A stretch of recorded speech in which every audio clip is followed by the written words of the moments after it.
परभणीत निवडणुकीत दरम्यान चर्चेत आलेला घराणेशाहीचा वरपुडकर पॅटर्नला सुद्धा जनतेनं धक्का दिला।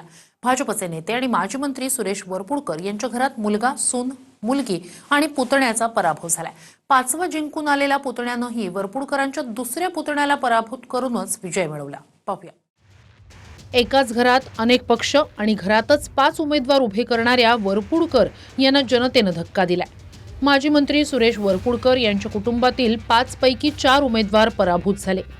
माजी मंत्री राहिलेल्या आणि कधीकाळी परभणी जिल्ह्याच्या राजकारणात दबदबा ठेवणाऱ्या वरपुडकर यांना हा मोठा सेटबॅक मानला जातोय।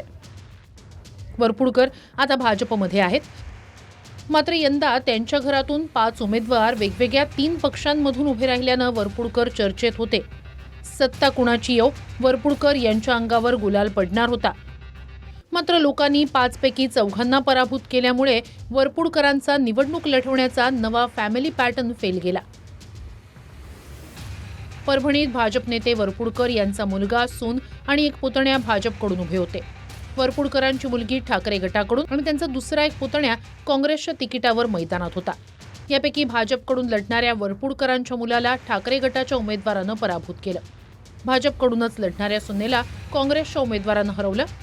ठाकरे गटात लढणाऱ्या मुलीला भाजप उमेदवारानं पराभूत केलं। याशिवाय अजून एक भाजपकडून लढणाऱ्या वरपुडकरांच्या पुतण्याला काँग्रेस उमेदवारानं पराभूत केलं। विशेष म्हणजे ज्या काँग्रेस उमेदवारानं वरपुडकरांच्या पुतण्याचा पराभव केला ते उमेदवार देखील वरपुडकरांचेच पुतणे आहेत। कुटुंबातले जरी तुम्ही वेगळ्या पक्षाकडून लढत असला तरी 4 उमेदवार पराभूत झाले आहे, काय वाटतं त्या संदर्भामध्ये? नाही, ज्या त्या पक्षाचा विषय मी काँग्रेसकडून होतो, काँग्रेसचं मी सांगू शकतो। तरी पण तुमच्या विरोधात उमेदवार दिला आणि तुमच्या कुटुंबातले, शेवटी तुमचं कुटुंब आहे ते जरी कुटुंबातले असले ते भाजपकडून उभे होते आणि त्यांना मला निवडून यायचं होतं, येऊ द्यायचं नसेल म्हणून कदाचित ते उभे टाकले असतात। गजानन देशमुख, TV9 मराठी, परभणी।